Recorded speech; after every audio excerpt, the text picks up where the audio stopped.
Putting the Romance in Necromancy, a short story related to the Knight and the Necromancer novels, written by A.H. Lee, narrated by Kirt Graves. Sairis looked into the eyes of the horse he intended to kill and reflected on the irony of their situation. Here was an animal who had served some farmer long and patiently. Now, as disease and age overtook him, the gentle beast had been led to the knacker's yard and left there for a stranger to kill in whatever way he saw fit. This was life among peasants in rural Starla. It was the unfortunate way of things. Nobody would have criticized the farmer who brought this horse to be slaughtered. But they would call me a monster, thought Sairis, because I am going to raise him. In the corner of the stall, the knacker, Merrick, stood nervously holding a lamp. It was about an hour after sunset, and rain was coming down in torrents outside, drumming on the roof of the old barn. The horse was the only live animal in the building at present. The stalls contained mostly vats of tallow, ash, and glue. The knackery produced bleach and soap from the animals it rendered, and Merrick employed these products liberally.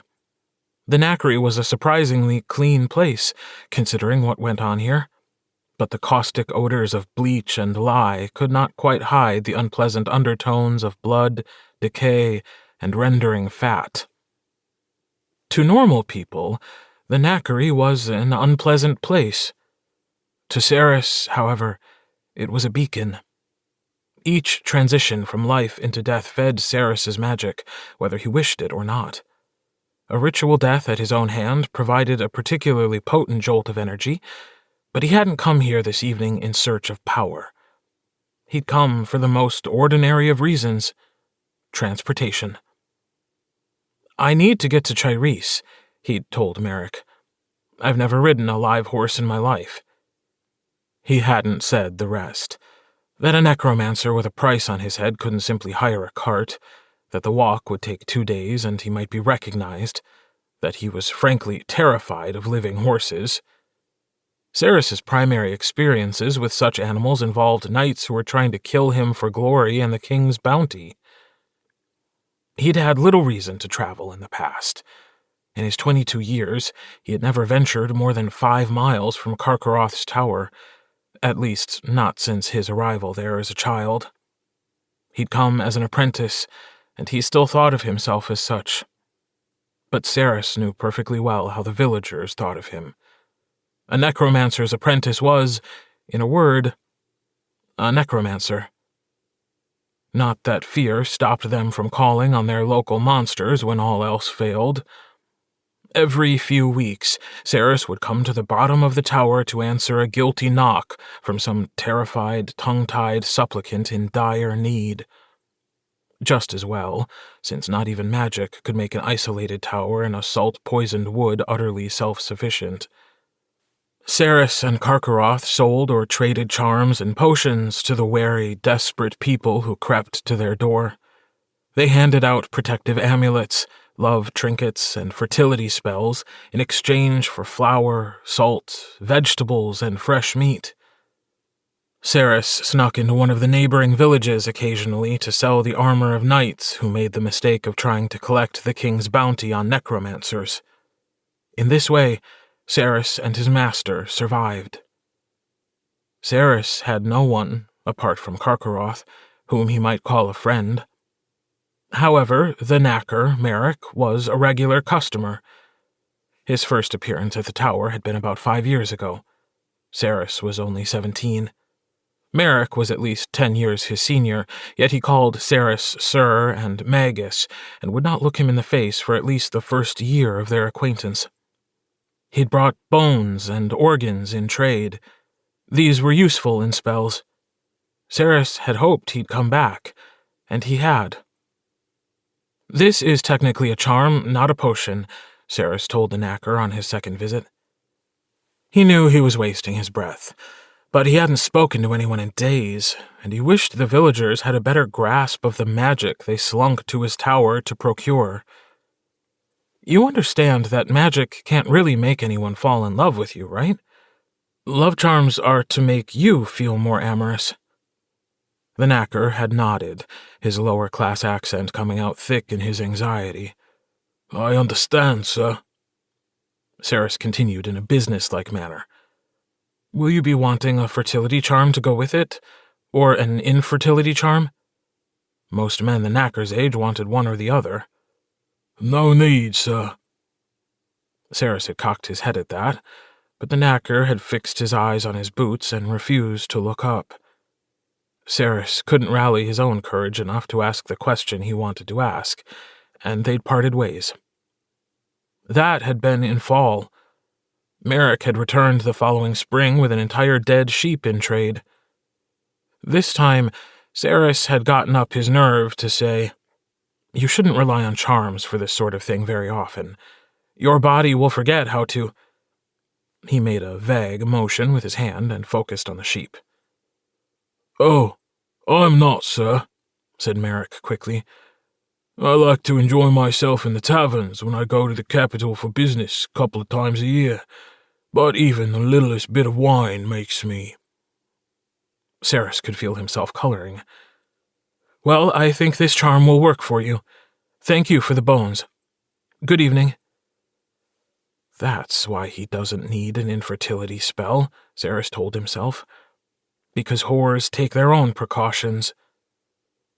And yet, there was something about Merrick that was just a tiny bit different than other men who came to Sairis for charms.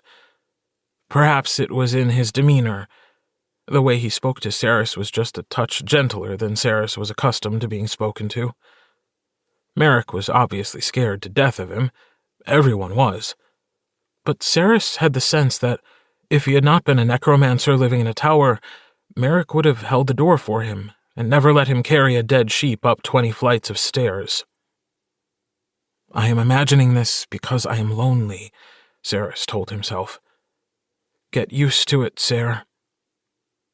Nevertheless, Sairis took the trouble to learn from other villagers that the knacker was unmarried, a fact no one found surprising considering his occupation. He was close friends with a group of local farmhands, all of them men. He was well-liked in town, generous with his coin in local projects, but private in his habits and personal life. And Sairis wondered. He wondered things that he had no right to wonder. Because the answers didn't matter. Necromancers did not have social lives. Lightning crackled over the knackery barn, and the ailing draft horse gave an uneasy snort. More of a sigh, really. Sairis could see all its ribs. The ridges of its spine stood out prominently. "That's going to be uncomfortable," he thought, and then guiltily. Poor beast. The farmer should have put it out of its misery weeks ago. "Sir, are you sure you wouldn't rather do this on a better night?"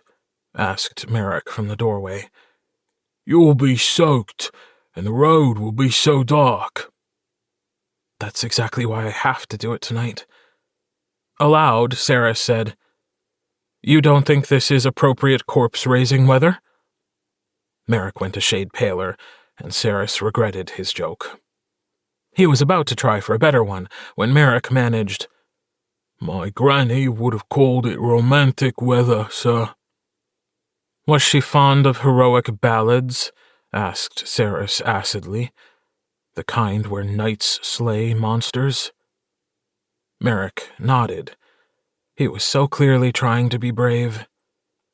Sairis felt like an ass. "I don't need thunder and lightning to raise anything, Merrick. I just don't want to encounter anyone on the road. I want to arrive before dawn and exorcise this horse before anyone gets a good look." Merrick swallowed. Sairis could tell that he really didn't want to know anything about exorcism. What he's doing is punishable by death, and I'm making him more complicit with every word. "I'll be gone in 10 minutes, said Sairis quickly. "You don't need to stick around. Go home. I'll lock the door behind me. You never need to pay me for another love charm." Merrick gave a watery smile. "I'm not all that squeamish, sir." After a moment, he added, "Did you bring anything to eat?" Packing dinner had been the farthest notion from Sairis's mind when he left his tower that afternoon. He shook his head before realizing that he should have lied. "I'll just make you a sandwich then, sir, so at least you won't be hungry as well as wet." Sairis bowed his head and adjusted his glasses to hide the sudden sharpness behind his eyes. He could take a beating without a whimper, but kindness unmanned him every time. Good thing I don't encounter it very often. "You really shouldn't," he muttered. "Why not, sir?" asked Merrick with an effort at cheerfulness. "I'm already up to my eyeballs in whatever it is you're doing." Sairis was tempted to tell him what exactly that was. The Queen's letter sat like a live coal in his pocket. "I would value your counsel in the matter of the sorcerer who threatens our kingdom. I am willing to forgive past grievances and to make reasonable recompense for your services." There was more. She had arranged a historic council meeting with neighboring monarchs who'd fought with Starla in the past. They were all threatened by the sorcerer, who appeared poised to take the mountain pass from the sea and march down on Starla's once fertile plains. The rise of magic had brought climate change that was wreaking havoc in the countryside. Queen Daphne wanted to put aside her father's feud with Karkaroth. She wanted to consult. To forgive? This could change the world. Sairis's world, anyway, and perhaps the worlds of people like him. Be careful, Sairis told himself. Be careful, Sair. The letter was, of course, to Karkaroth, not to Sairis. Sairis had thought long and hard about his reply. He kept it brief. His master declined to attend, but he could spare his apprentice. To his shock, Sairis received a confirmation a few days later, delivered by a vegetable girl. The Queen would see him at the council meeting. Sairis wrote and discarded any number of further responses, but in the end he left it there. He didn't dare tell her the truth, that his master had been in a deep trance for the better part of a year, that Sairis feared he was dying, and that he was utterly alone. He had tried to follow Karkaroth's ghost into the Shadowlands, searched for him 100 times in dreams upon the Styx. But wherever the old Necromancer had gone, it was nowhere Sairis could follow. "Sir, I need wisdom," thought Sairis miserably. "I need advice. Please wake up. Please." But Karkaroth did not wake. Sairis wasn't sure he had what it took to bargain with royals, especially a royal family who had persecuted him all his life. He did not know what to make of this new generosity. He thought it might be a trap. He thought that perhaps he ought to be constructing traps of his own. What steps do I need to take to protect myself? Should I strike first before they do? He could think of a few ways to do it. Sairis filled his pockets with half-completed spells and charms. He perfected his cloaking charm until he could walk, all but invisibly. He wrote a detailed message for his master and laid it beside his bed.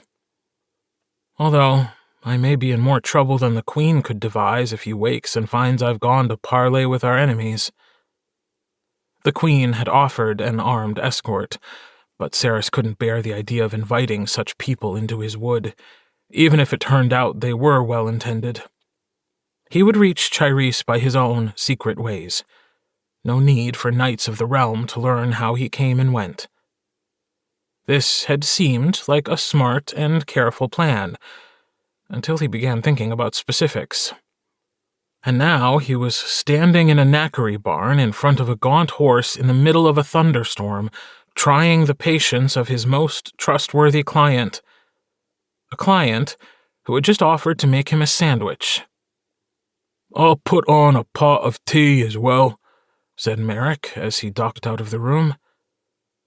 Sairis sighed. He didn't want to talk about food with Merrick, or dead horses, or even necromancy. He had other questions. Questions about what kind of company one might keep in which one never needed an infertility charm. How did one even find men who— "Stop," Sairis ordered himself. "You are doing something new and dangerous. Mind on your work, Sairis." The horse had been tethered by 2 leads to keep him in the middle of the large stall. Sairis made a quick salt circle around him.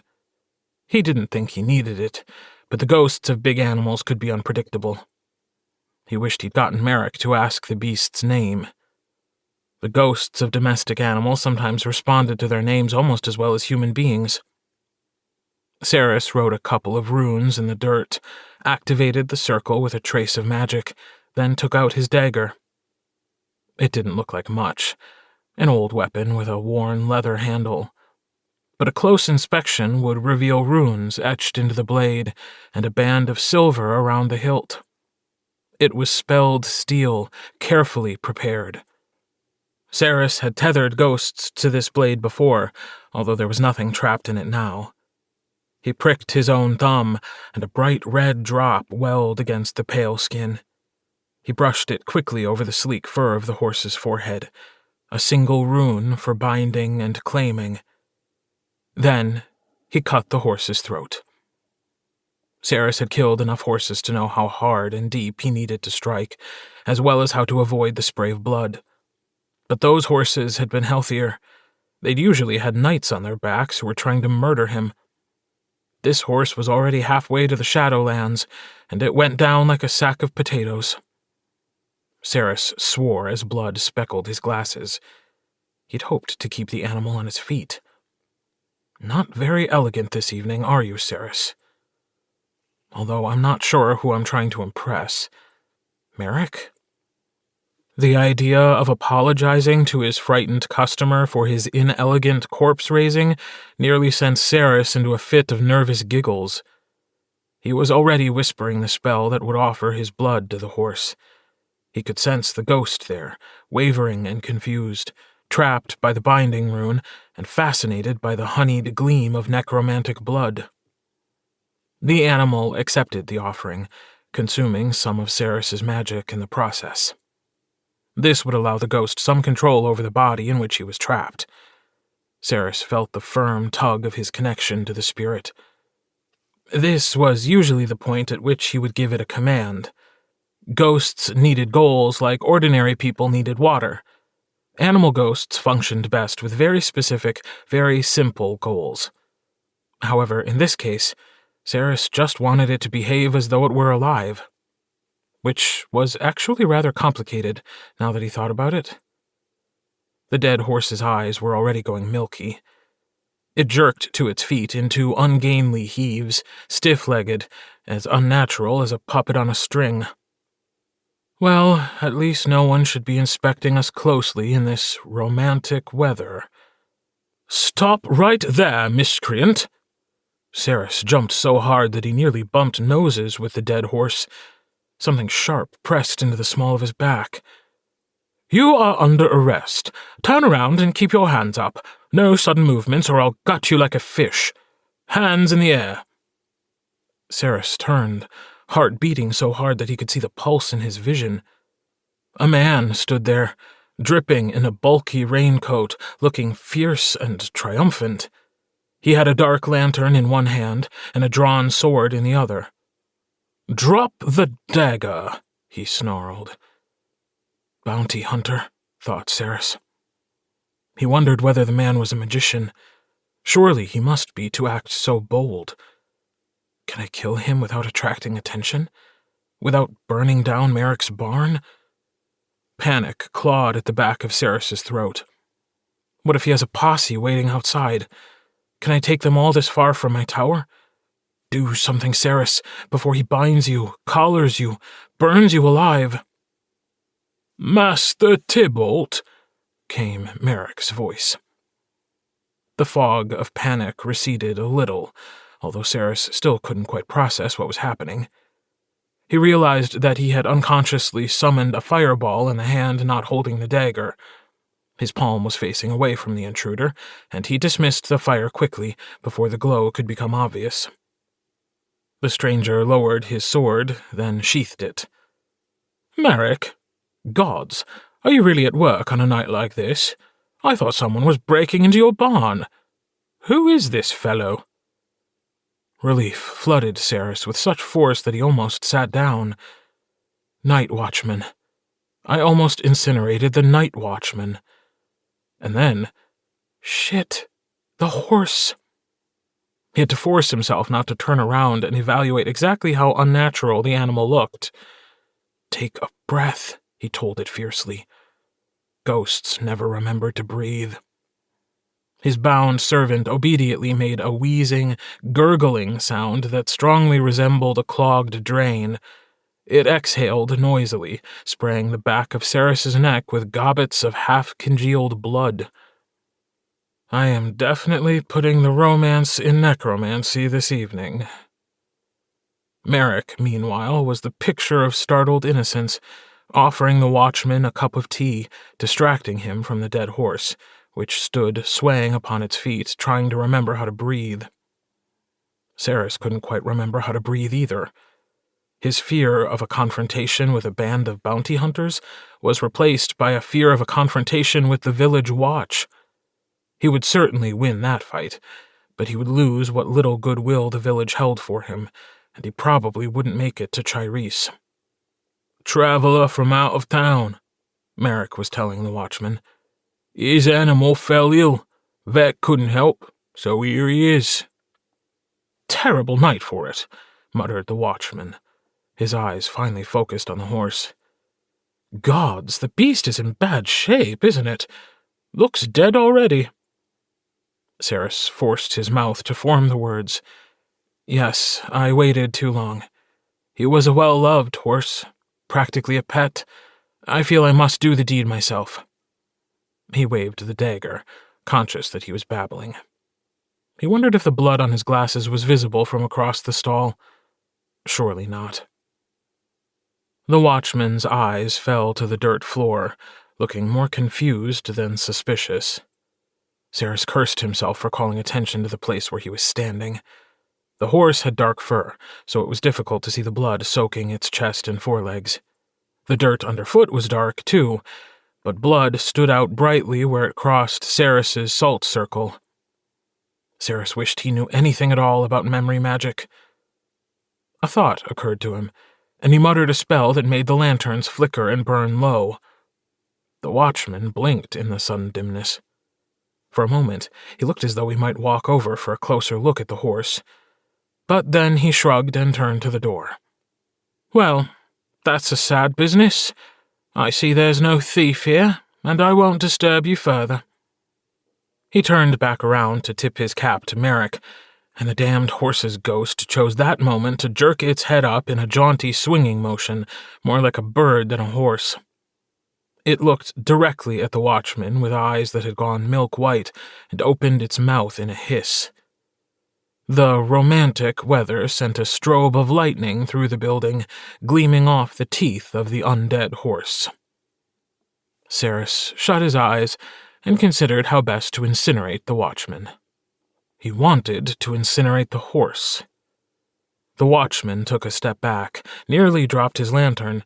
He blinked hard and then shivered. "Gods, that critter really doesn't look long for this world. Nasty night." He seemed to consider for a moment, as though trying to parse something that didn't quite make sense, and then gave up. "Well, good evening, Merrick." Sairis waited until the outer door thumped shut. Then he took a few steps over to lean against the wall. After a moment, he realized Merrick was leaning beside him. "Well, that was a close thing," muttered the knacker. "I am so sorry," whispered Sairis. He took off his glasses and wiped them with a shaky hand. "I didn't mean to involve you in lying to the village watch." "It's all right, sir," said Merrick. "You weren't to know." Sairis glared at the horse across the stall. "Some ghosts are just assholes," he announced testily. "I never did like horses." The creature had stopped jerking its head around and was staring at them with its milky eyes. "Is he really dead?" Merrick whispered. "Haven't seen him take a breath, have you?" Well, apart from that one I made him take, and he didn't do a very good job of it. As though in response, the horse decided to experiment with its lungs again. It drew in a torturous wheeze and let it out as a moaning sound. Merrick skittered along the wall towards the door. "It won't hurt you," said Sairis quickly. "It's bound. It will obey my commands. Those noises just happen when ghosts try to use lungs and vocal cords." Sairis realized he was making everything worse. Just leave the poor man in peace. "You said there was a saddle I could use?" Merrick nodded and fled from the stall. Sairis took the opportunity to make sure his pack was secured against the rain. He had gotten a little blood on his clothes, but they were nothing special. He'd borrowed some of his master's old things for the actual conference, a decision he hoped he would not regret. But Sairis had never owned a gentleman's coat in his life. Merrick returned with an old saddle and bridle. He was reticent to approach the horse, but Sairis wasn't sure he could do the job correctly himself. In an effort to distract them both, he blurted out, "Why don't you ever ask for infertility charms, Merrick?" There was a long pause, during which the knacker did manage to get the saddle over the undead horse's bony spine. He stood fiddling with the girth strap for so long that Sairis didn't think he would answer. At last, he said, without looking at Sairis, "Well, sir, there aren't any people involved who could get pregnant, you see." Sairis felt a leap in the pit of his stomach. This was what he'd suspected, but to hear it confirmed, he wanted to abandon the entire evening's enterprise, to go sit down inside with that pot of tea and have a conversation about romance that had nothing to do with the weather. But there wasn't time for any of that, and he hardly knew Merrick, and... "Where do you go?" The words fell out before Sairis had time to think about them. "In Sairis. Where—" Merrick's head came up. He looked Sairis full in the face and smiled. A real smile. Kind and open, and not at all the way people usually looked at Sairis. "The best place in town is a tavern near the university, called the Tipsy Knave." The words churned inside Sairis like fire, like a different kind of magic. There are entire taverns in Sairis for men like me? He was still contemplating this as Merrick showed him how to secure his pack behind the saddle, how to get on and off the horse. "I don't suppose you need to know what to do with the reins?" asked Merrick. Sairis shook his head, shifting experimentally in the saddle. "He will be the best-behaved horse ever." "I'd give you blinders if you were going to be out in the daylight," muttered Merrick. "His eyes are—" "Unnerving?" supplied Sairis. "Very unnatural, sir." Sairis sighed. "No one will see us. I'll exorcise him before dawn." Merrick hesitated. "Is he suffering, sir?" "You are such a kind soul." "No. He's a bit confused and uncomfortable. It would get worse if I kept him longer, but right now he's just having a very strange adventure. He's probably more comfortable than he was alive in this broken body." Merrick nodded. Sairis could see he was gathering himself for something. Sairis hoped it wasn't a flood of moral objections to everything they'd done this evening. "We're almost finished. I know I've asked a lot. Just let me go, Merrick." "Do you need me to go with you, sir?" For a moment, Sairis was too stunned to speak. "I mean, there's lodging to procure and food to purchase, and you'll need a ride back, and—" "I have spoken to other humans before," snapped Sairis. Merrick just looked up at him, his weather-lined face crinkling in an expression of concern. Sairis shut his eyes, opened them again. "He doesn't even know what I'm going into the capital to do.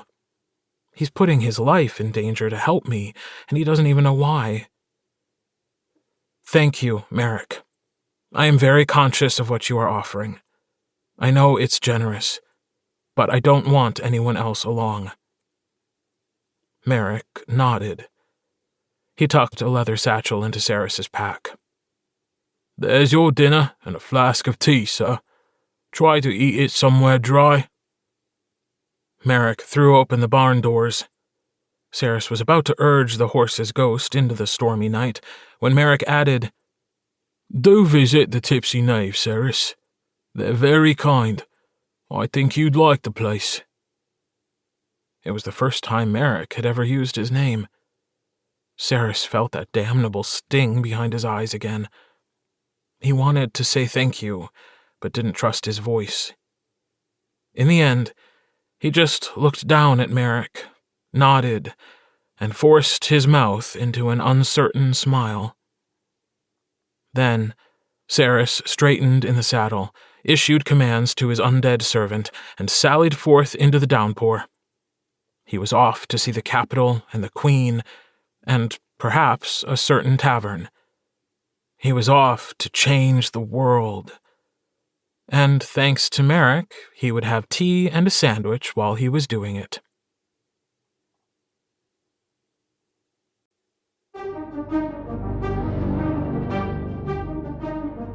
The end. Hello, listeners. This is A.H. Lee. I hope you're enjoying the story. The Knight and the Necromancer is a 3-part epic that comes to a satisfying conclusion at the end of Book 3. I also write books under Abigail Hilton. You can learn more about my work at ahleeauthor.com or abigailhilton.com. I offer exclusive extra stories, including audio versions, on my website. Thank you for coming along on this adventure. We hope you've enjoyed Putting the Romance in Necromancy, a prequel short story for the Knight and the Necromancer trilogy, written by A.H. Lee, narrated by Kirt Graves, copyright 2020 by Abigail Hilton, production copyright 2020 by Pavonine Books.